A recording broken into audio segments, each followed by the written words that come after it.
Welcome to ChristiTutionalist Politics Podcast, aka CTP, in association with TheLibertyBeacon.com, and I am your host, Joseph M. Leonard, and that's Leonard. CTP is your no muss, no fuss, just me, you, and occasional guest type podcast. I really appreciate you tuning in. As Graham Norton would say, let's get on with the show! Hello, everybody. I am going to proceed with the micro versus macro show that this was planned to be, but I just wanted to do a quick interlude about the Average Joe movie that is out. I did see it. I just came from the theater, as a matter of fact. I'm not going to say it's a bad movie. It's a different movie. I kind of had a particular expectation of it being a standard kind of a drama presentation, and there was this quasi-character self-narrative thing going on. And again, it's not that I disliked it, it's just that it was different than what I was expecting. And of course, the important thing is the message. We have a constitutionalist-based Supreme Court, a ChristiTutionalist-based Supreme Court, I dare say, right? Our Judeo-Christian foundation. We are not a theocracy, but we have a First Amendment right, freedom of religion, and they finally overturned the other lower previous Supreme Court ruling, liberal activist packed court that was more communistic and more antithetical to the First Amendment and trying to destroy our freedom of religion, which is not to be confused with Jack out in Colorado, the First Amendment speech issue, which the court rightly deemed he can't be forced to put a message on a cake that offends him from his religious standpoint. His freedom of religion and freedom of speech does not mean you can compel someone to say something they don't believe in or participate. We also have freedom of association. So at any rate, indeed, we're going to get into micro versus macro. I just wanted to give a brief mention to the Average Joe movie and hope you saw God's Not Dead, the fifth one, and Matt Walsh's Am I Racist? That is so hilarious, as well as The Forge that's out. And I know there are other somewhat religious movies out that I'm forgetting to mention, and I aired a show with Richard Lynch, his God and Trump tune. Go back and listen to that episode. We talk about that. The left constantly is spewing their positions, their anti-Christianity, their anti-Americanism, their communism rather than biblical community. They want to squelch our free speech, or in the case of Jack, force him to say things and participate in things he's not comfortable with. And we need to do more. We need to step up and say no more. As Richard Lynch said in that show, his God and Trump song, he's tired of the left pushing and pushing and pushing, and it's about time. They've got free speech rights and can say what they want. It's about time that we stop being kowtowed and fearful. It's a form of terrorism, as I speak with him about. They want to silence us. They want to terrorize us into silence and submission. Just pound their way. And as I wrote on TheLibertyBeacon.com, let the left keep pushing. It seems like more and more of our youth are pushing back on the indoctrination because they're pushing so hard and so far. And also, only thing for evil prevail, good people do nothing, right? 2 Chronicles 7:14. Pray, yes, not enough. Turn from wicked ways. I shall hear, he'll land. We must help to make it turn from wicked ways. Then God will help heal the land, not just wave a magic wand. We get to sit on the couch and do nothing. And as I spoke with someone at the theater on the way out of Average Joe, 30 to 50 million Christians not even registered or are registered and don't vote. If we actually voted biblically, they couldn't cheat enough to defeat us, and we would have never gotten to this point. You can't just sit. Shall be known by fruits. You must sow to reap. If you don't sow good, you are complicit in allowing the evildoers to sow evil that is then reaped. But those are whole other shows we've already done. So please check out the archives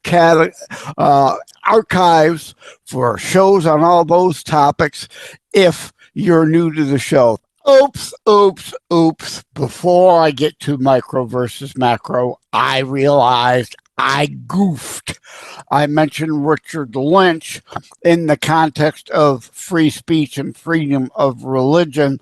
He is appearing on CTP. I'm looking at my calendar again to make sure I don't make another mistake.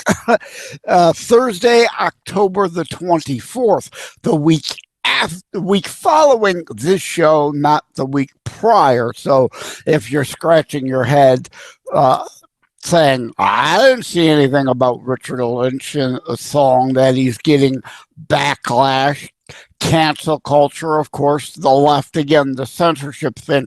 They're allowed to speak, but us, they want to silence, want to subdue and contain, and I don't know what wording I'm really looking for here. I'm sure you get what I'm saying, but they want to put a lid on our speech on the conservative side, on the ChristiTutionalist side, on the religious side.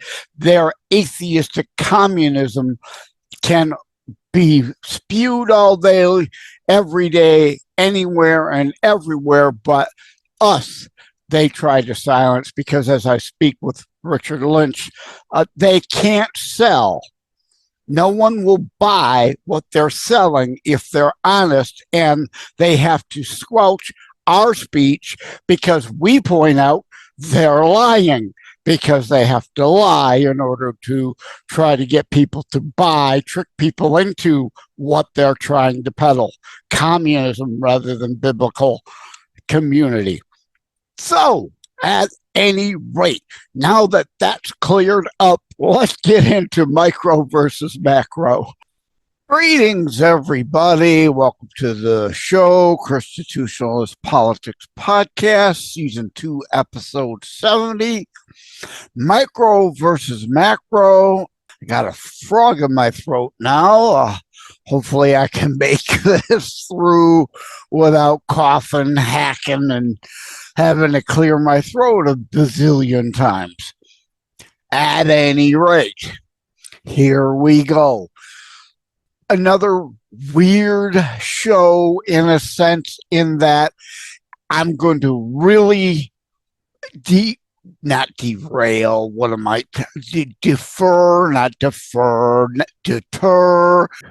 get away from, I guess is the term I'm looking for, what is in the correlating in conjunction with the LibertyBeacon.com piece by the same name, Micro versus Macro, behind the scenes, BitChute, Brighteon, Rumble, YouTube, and I just joined a new video platform, Daily Motion.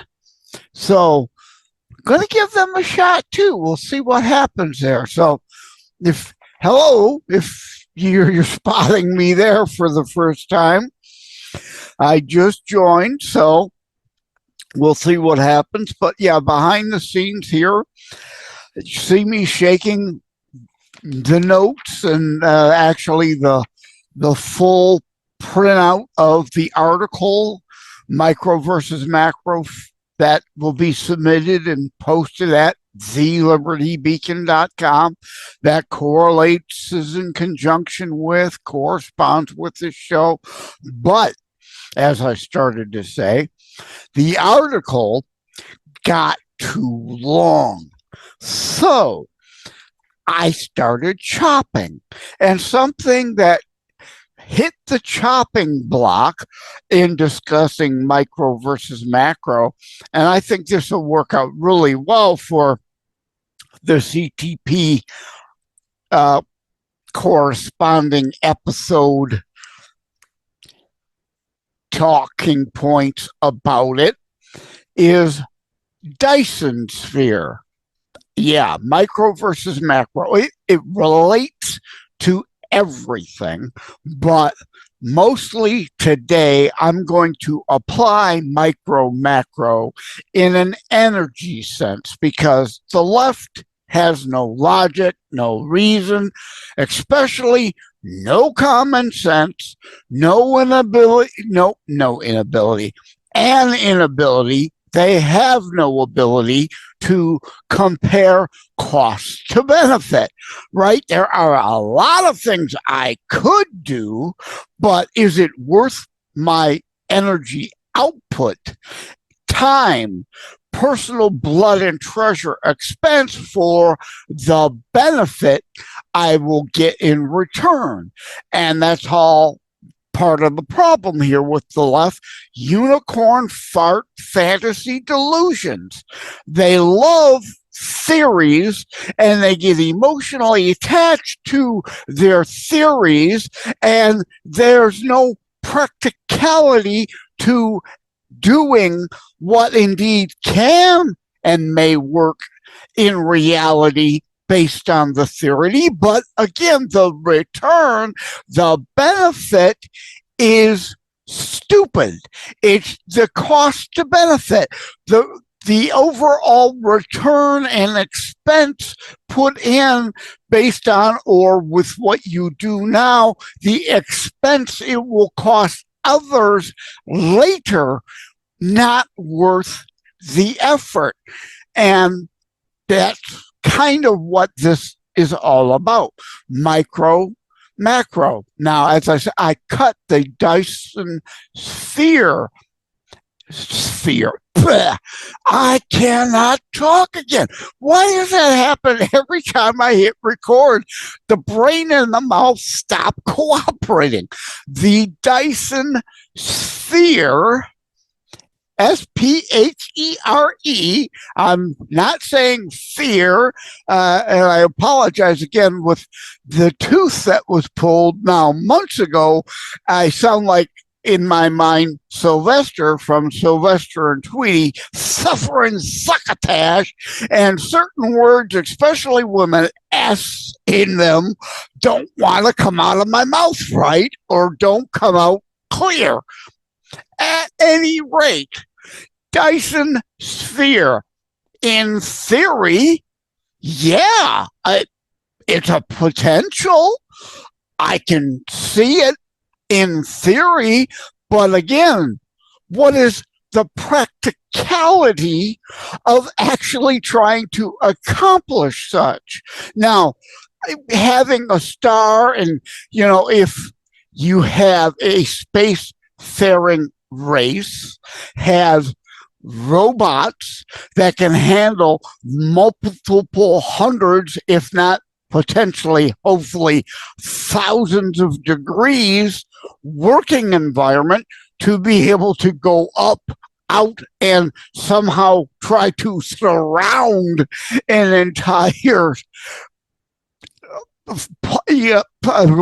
sun or whatever planet that has some type of emissions that can be used to source energy, collect it, and store it. But then that practicality comes in again.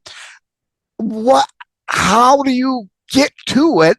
What good is it? It's not going to power your cars on your planet. Now, you get spaceships up to it, and maybe it's great for refueling in some way, shape, or form spaceships. But again, cost, benefit, practicality or not. Now, maybe instead of a whole Dyson sphere, you do a Dyson shield. I've never heard anybody talk about that, but that to me makes a little more sense, a little more practicality. You don't get as close to the sun. You go back a ways and you create just a shield of a sort and collect energy from a further distance, perhaps, and less energy, but still probably more than enough, than depending on what you need it for. And again, there's the practicality thing. Well, if that energy can be collected up there, that's great. You got to still go to that in order to tap that collected and stored energy to transfer. How would you practically, in any practical manner, be able to get that energy from there to where else, like a planet, like to Earth, where we would need it? Again, cost, benefit.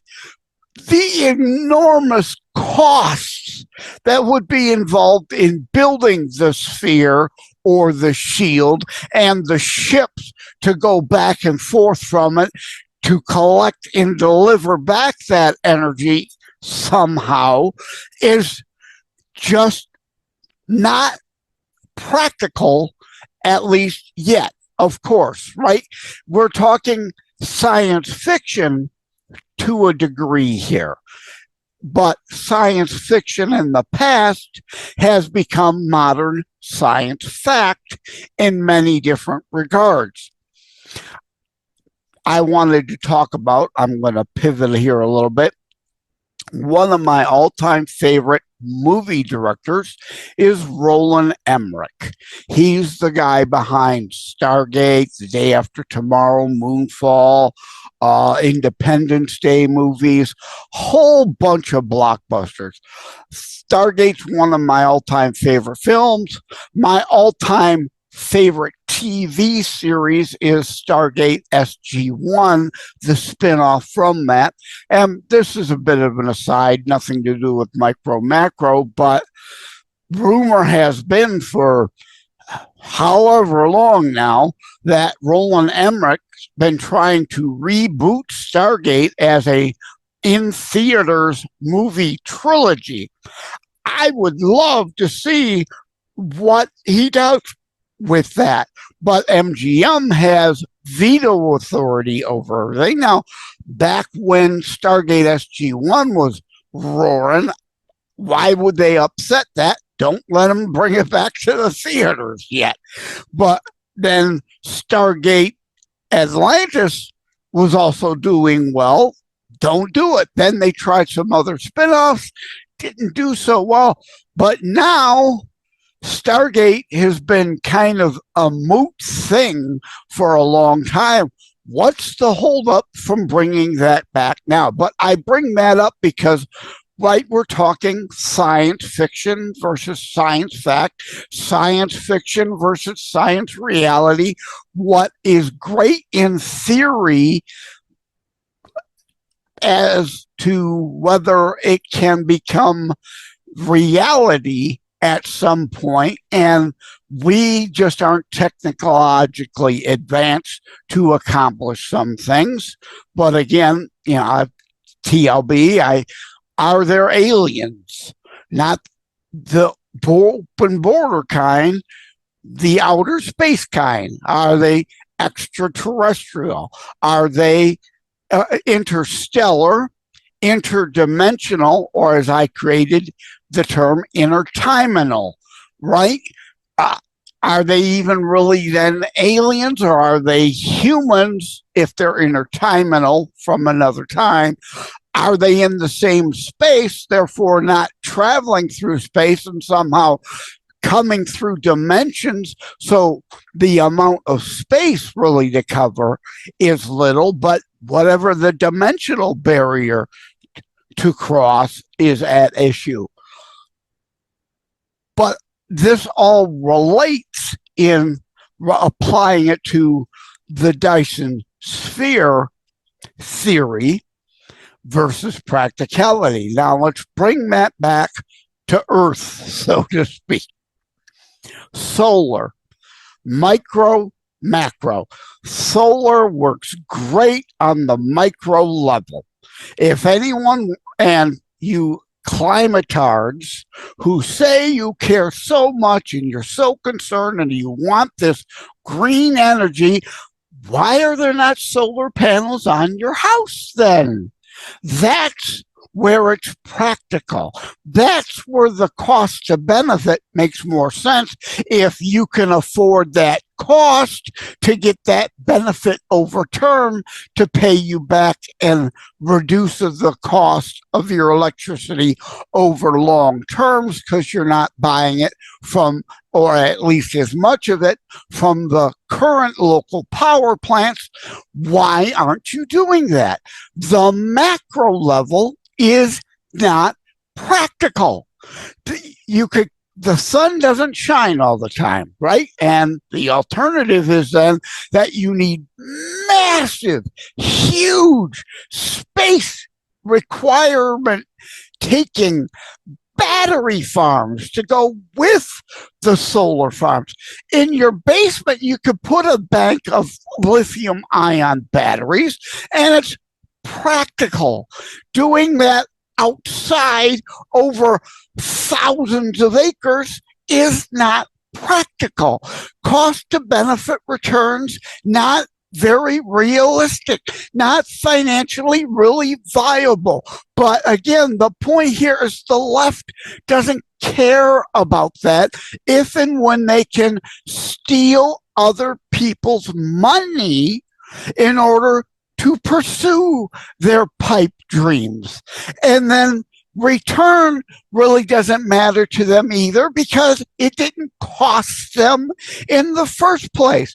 So I think you could see where I'm going with this. This all relates, as I've said before. An issue is never solely an issue.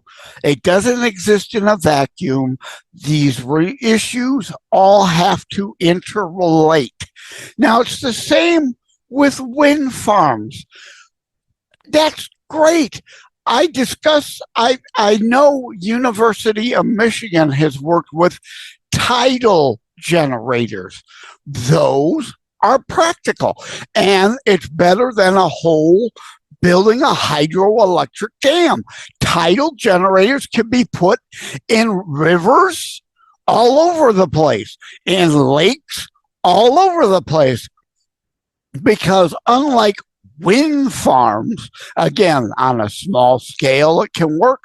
On the macro, it's ridiculous, out of control, not practical. And of course, these leftists who claim to care about the whales now don't care about the whales being all screwed up and upset and beaching, and other fish now migrating to different places because of the mechanical resonance of the wind farms out in the waterways, disrupting our water fowl, our water friends, and all the eagles killed, eagles and other large birds killed by the massive, huge windmills.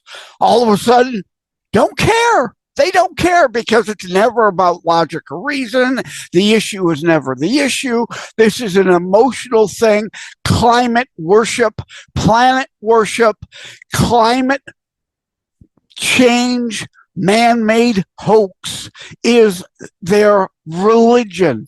It's emotional for them.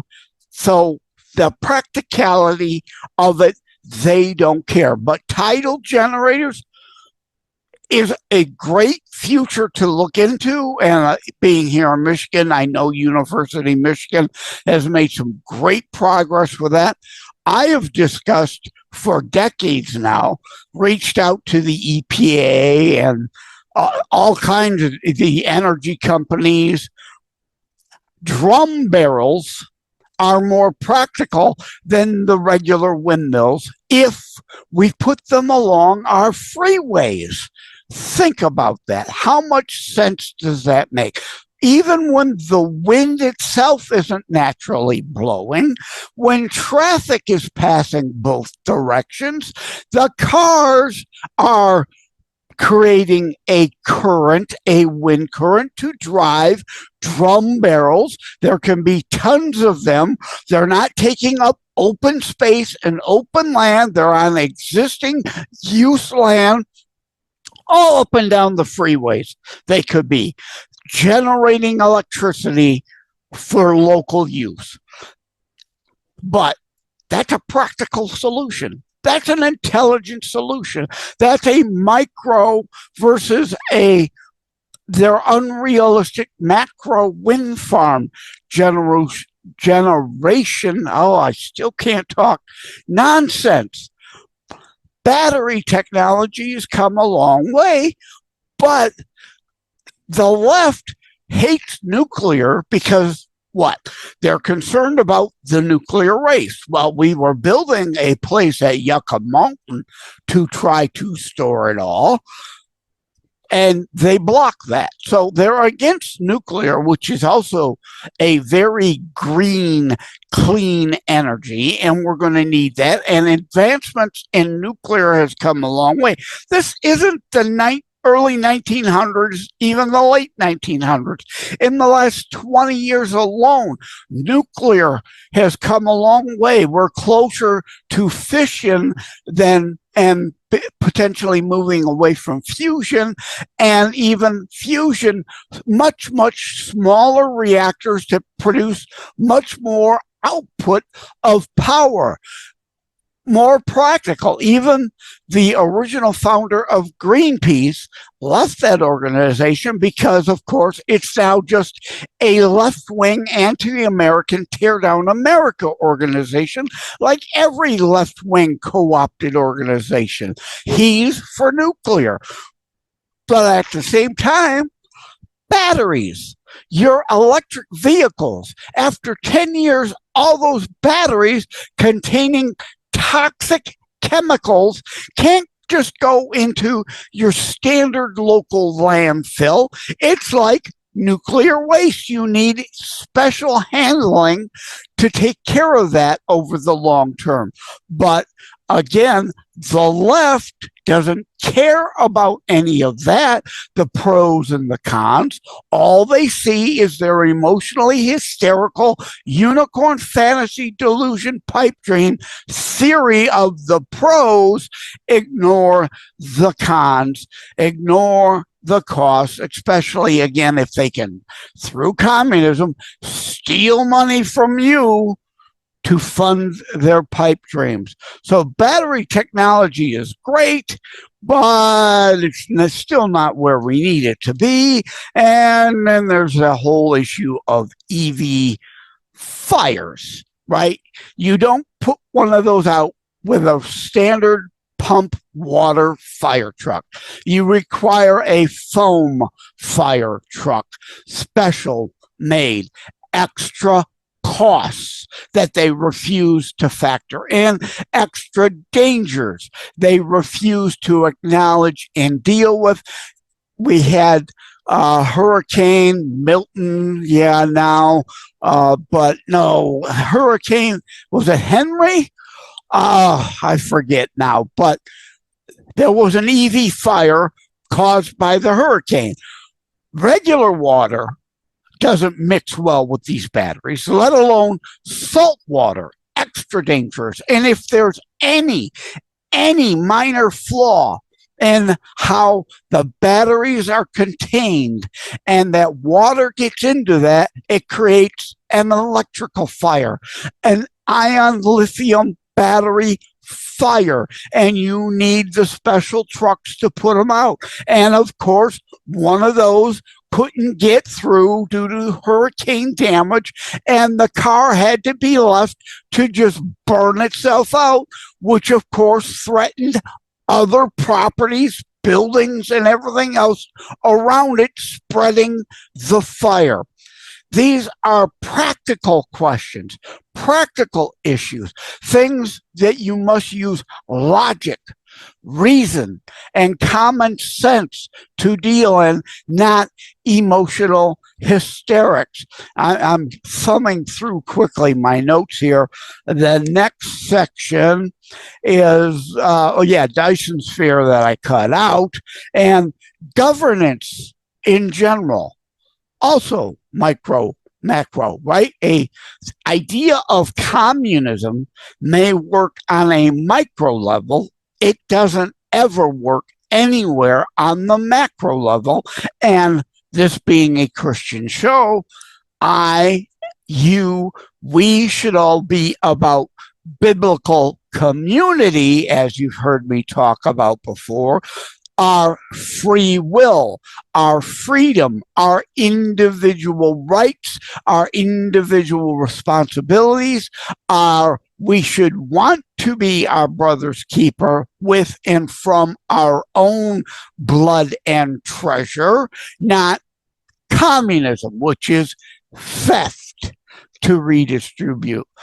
Like Hitler, I've talked about this many times. It takes a village is biblical on the small micro level, right? You, your friends, your family to help take care of kids. If you're out of town, come to the house, take care of the fur babies, right? That's all biblical. It takes a village, common sense application. On the grander scale, communism, where it's forced and through theft, doesn't work, never has, never will, because of human nature. It is why Jesus said the poor will always be among you. It's not a governance or an economic statement. It is a human nature statement. There will always be some, and the more you allow people to be lazier and lazier and lazier, if they're going to get a supposed equity share of everything, more will become lazy. Eventually, as I've discussed on this show many times, Atlas will shrug and it collapses. You don't have to learn from Marxism. We had it. We tried it in the United States under the Bradford colony, the Mayflower Compact. What they don't teach you is that it was a communist compact, a commonwealth, collective rights, and everyone, regardless of input, got the same equitable supposed share out. Housing and food and whatever the needs. And indeed, more and more decided they wanted to get in the cart, then help pull it. And eventually there weren't enough people to pull the cart. They almost all starved to death. And then Bradford instituted biblical community.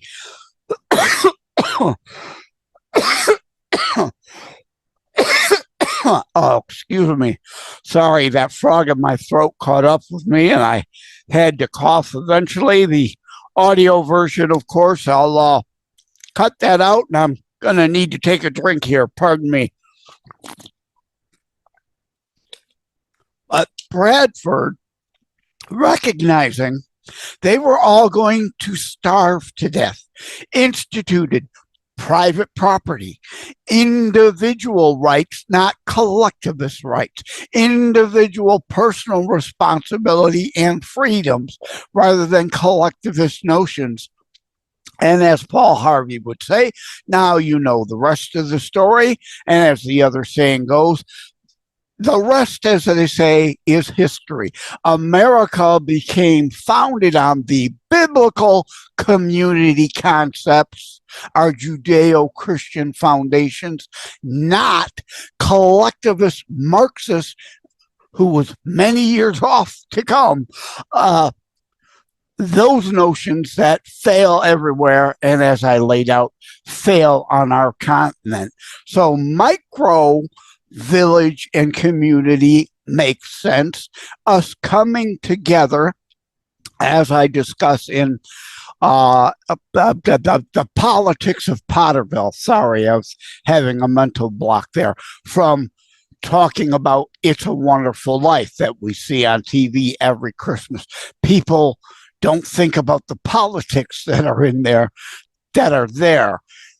But indeed, the savings and loan, today's equivalent would be your local credit union. People under free will willingly come together and joining a community co-op to benefit themselves and others. That is community versus communism, where people would be forced to come together, whether it benefits them or not.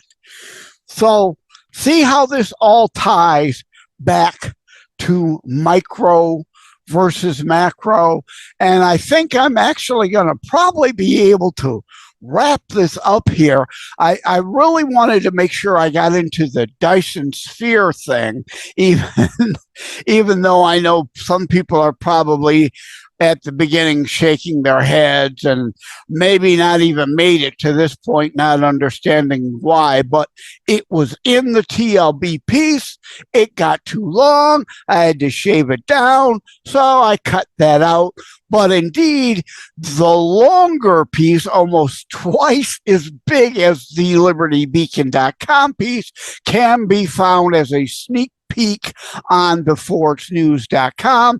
Beforeitsnews.com. I'm JLenardDetroit, like I am on most of my social media platforms, not programs, platforms. Still cannot talk. Brain and mouth don't want to cooperate. As opposed to thelibertybeacon.com, where it is Joseph M. Leonard. And again, not French, it's not Leonard, it's Larnawaskowicki or whatever at some point. I haven't digged far enough back in the woodpile to find out what Polish name it was that got chopped down to Leonard here we go again, still can't talk. Leonard without an O, actually Polish origin somehow, also part German and part Italian. Sloveni on the Italian side, and various different spellings, derivative there, and Keeler and the German side. But, that's beside the point, unimportant, nothing to do with the show, just so you know a little bit about me, if this is the first show you've turned into. But yeah, I discussed the storm damage that caused that and these practicalities. I also I'm trying to check my notes here. Oh, motion progress. Somebody mentioned this the other day, and I understand the concept and the theory, and I hadn't really thought to talk about it till now, but it makes sense. This is another issue with the left, not using logic, reason, and common sense. They mistake motion for progress. The do something. Do anything. Never let a crisis go to waste. Let's pretend we're doing something by engaging in a motion towards a motion, not emotion, engaging in motion towards a supposed goal, whether it's practical or not, and call that progress. That's if you're digging a hole, as they say, don't call in another, what are those Caterpillar, not a forklift, you know what I mean, right? The digger thingies, the Caterpillar claw things. I apologize. My brain again just went off there. But when you're digging a hole, what's the first rule of holes? Stop digging. You don't just call in more shovels, dig harder, dig faster in a hole you already can't get out of. But again, that theory, that concept, the left doesn't understand motion doesn't always mean progress. I wrote that note down. I'm glad I did because I would have forgotten to mention it. And no, it's not in the libertybeacon.com piece. Again, this show has things in it that the articles do not, and the articles have things in it that the shows do not. So they correspond and correlate with each other. So indeed, at any rate, what is that, like the fifth one I've done? If this is your first show, it's inside joke now.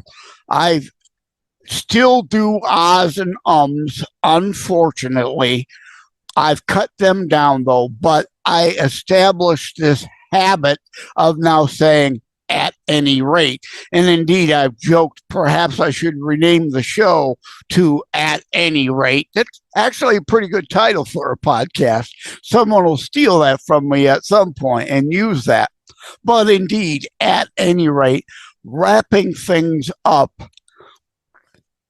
as you could tell, I thought I had my thoughts together for this and why I sat down to record it now. But as you can see, as I say, me, you, if you're expecting a professional radio host, this ain't the show for that. I'm just me in my living room holding up my green screen. Now you can see the ugly couch back there with stuff on it. I'm not a hoarder, but I am a slob. There's stuff all over. So the green screen's here to hide the couch. Just me from my living room talking to you about important subjects. And yeah, sometimes I get off track a bit. I apologize for that. But we're all human. I'm not perfect. You're not perfect. None of us are perfect. I'm not even attempting to be close to radio show personality polished. It's just here, you and me, pretty much raw, pretty much uncut, just thinking through, talking through these issues.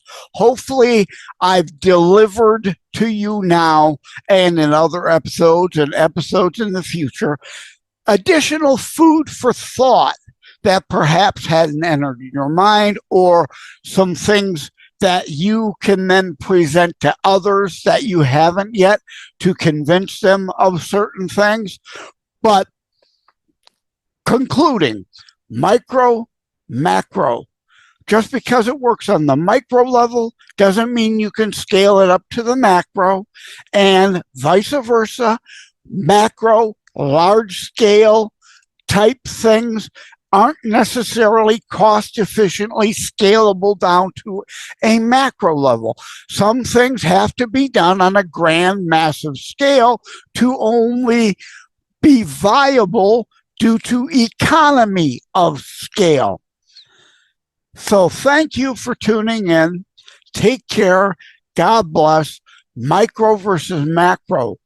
We need to think about that more in application of all things. As I said, I mainly discussed it here in regard to energy, a bit of governance regarding community versus overall communism. That can't work, but we need to apply these common sense things, apply logic and reason, not emotional, hysterical, snowflake, unicorn fart fantasy delusions of, hey, it's a great theory, let's try ramming it through, whether we're ready for it or not. Just go full blow ahead. Cost to benefit doesn't matter because they're stealing money from everybody to deal with the cost, and the benefit, whether you benefit or not, they don't care, because in the meantime, through money laundering, which is mainly what the man-made climate hoax thing is about. Yes, there are cycles. Yes, the climate shifts on occasion. They say at one time the Sahara Desert was underwater, right? So indeed, there are shifts and cycles in climate. The hurricane that hit Florida is like a 100-year storm. New York, remember when Sandy came through? Oh, man-made global warming, man-made global change. It's proof it's more powerful. A storm like this has never hit New York. It's unprecedented. Wrong. False. You're a moron. You're lazy. You don't look at anything. There was a hurricane in the early 1900s that went at New York and hit it head on. Unlike Sandy, which was like a 100-year cycle storm, trying to do the same thing in the early 2000s, that veered off. And of course, there's going to be potential more death and destruction and replacement costs because there are more people always moving into these places. So there's more people, there's more buildings, there's more costs. So yeah, when a storm hits now, it's more powerful if you improperly measure based on replacement cost due to damage by it. That's why we do not measure storms that way, idiot. That's the spin of the left. Well, look at it's now costing billions of damage rather than hundreds of millions. Well, there's a logical reason for that, you idiots, if you apply it. That's why we don't measure storms that way. Hurricane cat levels, there have been lower ones, there have been higher ones. There have been years where there have been more storms. There have been years where there have been less storms. It all ebbs and flows.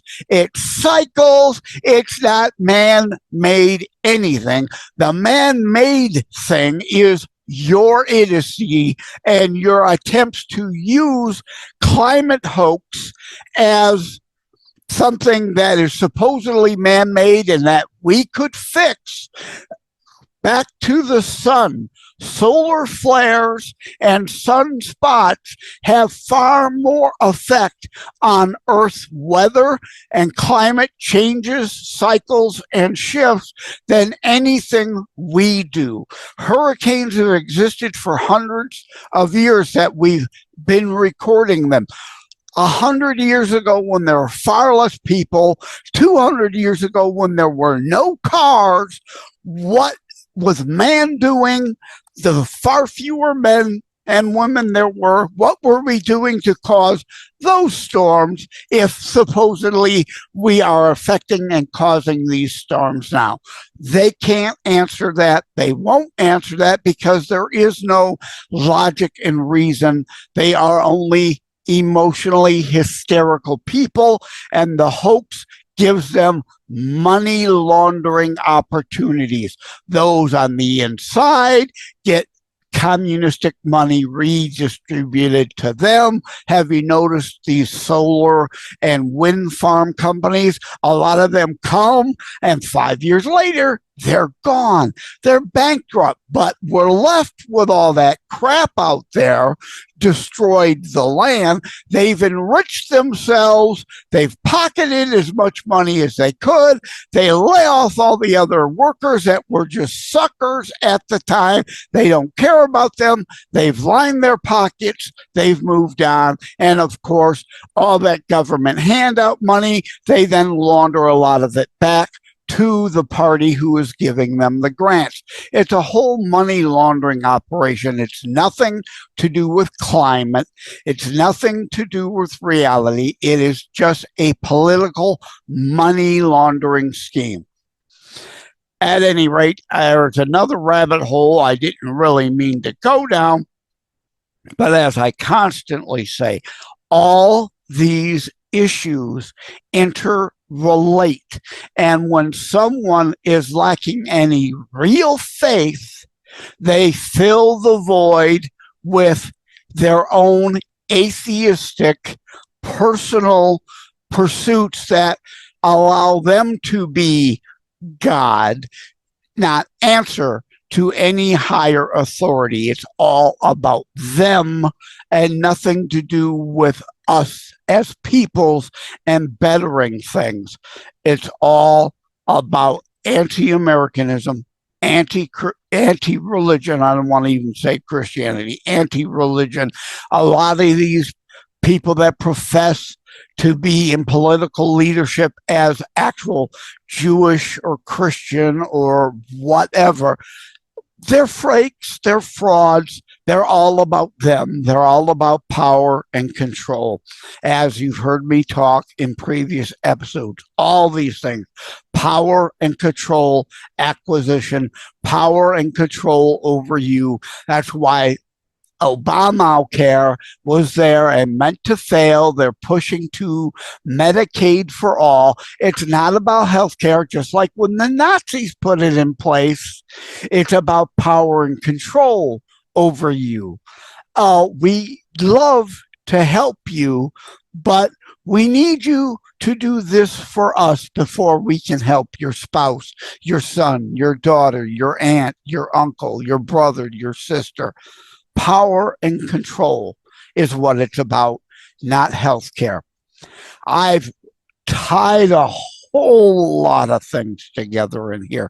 But again, even the healthcare thing too. What can work on the micro doesn't necessarily work on the macro, and why we are 50 different states. What works in Massachusetts may not work in Michigan or Georgia or Texas or Utah or California, and why we have to avoid allowing the left to California all of America.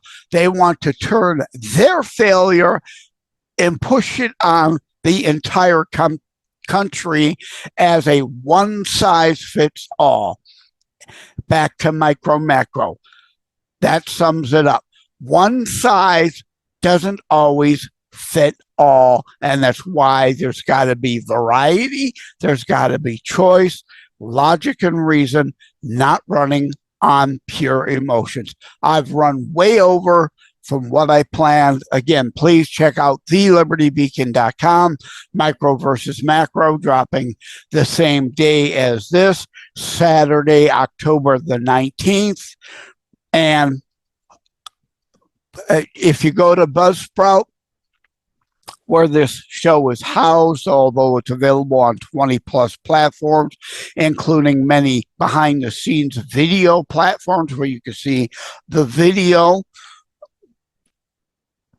But if you go to Buzzsprout, there is a send us a message option, or go to josephmleonard.us/contact, right? Again, it's not Leonard, it's Leonard without an O. josephmleonard.us/contact, and feel free to reach out to the show.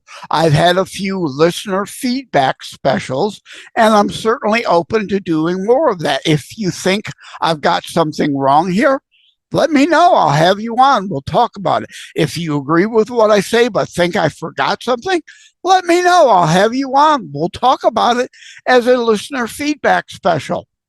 Thank you all. Take care. God bless. I promise I'm actually done rambling this time. I've got the cursor over the stop record and I'm about to hit it. Oops. I didn't get something wrong, but I brought up aliens. I've got to clear that up a bit. Okay. TLB, I wrote a piece. Are there aliens? Not the open border kind, the ET kind. A lot of fellow Christians somehow have this notion that if interstellar beings or interdimensional beings, not necessarily intertimental, right? Because science fiction of yesterday has become some science reality today, as I've discussed, and perhaps time travel of humans might come true in the future. That wouldn't be a different species. But if there are interdimensional or interstellar other species and beings, somehow some Christians have in their mind that discounts or somehow means God doesn't exist. And that is just a silly notion. So I hope everyone's tuning into this point to hear this. Genesis does not say, and God created life on earth, and only on earth life created he. Does not say it. As I've written on TLB and before it's news, exclusion doesn't mean preclusion. What about Enoch and Ezekiel and the Nephilim in Genesis? What about Goliath? Was he just indeed some odd, weird freak of human kind that he was that tall and as he was, or was he an alien that David slew? I don't know. And it doesn't matter to me if it was or wasn't, because it doesn't change anything regarding my faith in God. None of that changes it. It doesn't erase God if aliens from 3 star systems over show up with 1,000 ships, land in 1,000 different cities, and all come out of their ships to greet us, and we see them on live TV. That doesn't discount my faith in God one iota, but yet it worries me that some fellow Christians seem to think that if that's the case, that it somehow questions the reality and believability in God as still the higher source. I'm checking notes, cross that off. All right, angels. I wrote that. Angels. Do we not all agree? Angels existed with God in heaven before earth and humankind created. Therefore, by default, de facto, based on our language, they are extraterrestrial. They existed before the terra, the earth, the terra firma, the earth terrestrialism of this planet existed. By default, they're extraterrestrial. Did God in our Bible talk about the creation of angels in it? No, they just existed with him and his arms at times, his tools, his interface with us. I don't need an explanation definitively on angels versus other creatures and beings. It doesn't discount. Exclusion doesn't mean preclusion, as I wrote at before it's news exclusive. Pardon me. So cross that off. If they land tomorrow, that doesn't shake my faith, but I'm worried. I'm worried about some of you, my friends, or maybe not you, maybe you know someone that, right? Because any talk of aliens and potential interstellar spaceships, and they shut down. They just shut right down because somehow in their minds it changes the reality of God as a higher power, and that is not the case. Again, I'm going to close it off with Genesis does not say, and God created life on earth, and only earth life created he. It does not preclude extraterrestrials, interstellar beings, interdimensional beings in any way, shape, or form. So can we please disabuse ourselves of that? Somehow brings an end to all Christianity, all the religions entirely, if aliens show up in mass tomorrow landing on our lawns. In fact, there was a movie called Childhood Lost, and there was a series by the same name. I don't think it was the same thing, or it was a dragged out longer version of the movie. I recommend, because we've talked about sci-fi today. Again, Yesterday's sci-fi has become some science reality today, and so today's sci-fi may become a reality in the future. Childhood Lost was about that. Interstellar beings that came down to help humanity, and I don't want to give up the end, but there's a religious connotation, connection to the end, why we weren't allowed to see these beings from another world until they deemed the time was right. And you'll understand the title Childhood Lost if and when you see the movie. And you know, I've talked about movies several times on the show over the years. Today specifically, I spoke about Stargate. Please, I urge you to see that movie and put it in biblical context. How many times have I said the whole Bible in full context? And exclusion does not mean preclusion, just means not yet explained. When Jesus comes back, we'll have yet probably another New Testament and whole new sets of books that may go into explaining more to us about all of eternity and all the other reality that is out there that we still as children were not ready for before. When you talk to a child, when you start them reading, when you start reading to them, you start with Aesop's fables and Dr. Seuss. You don't crack open War and Peace to read to a 6-year-old. You don't hand over War and Peace to a 8-year-old to read. They don't understand it. They won't be able to comprehend it. They've not lived enough life. They're not smart enough. They're not grown enough. We as a human race are God's children. And when Jesus came, he came in fulfillment of the initial Old Testament scriptures, fulfilled them, gave us some New Testament items. And when he comes back, there may be then more pieces of the puzzle given to us. Exclusion does not mean preclusion. It is just not shared yet. I hope that all makes sense.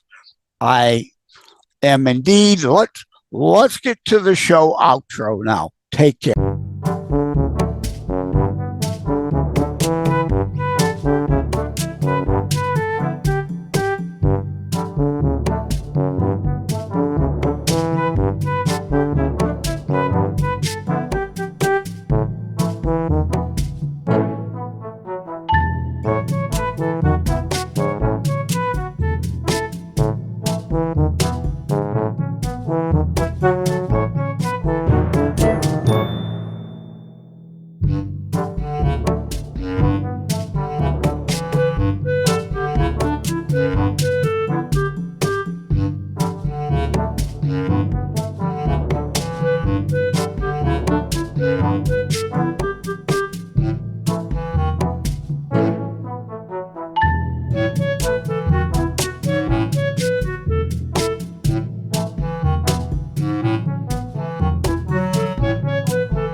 That looks at a variety of topics, mostly politics, through a Christian U.S. constitutionalist lens. So again, thank you from the bottom of my heart. Take care. God bless. Like and subscribe to ChristiTutionalist Politics Podcast and share episodes. We need your help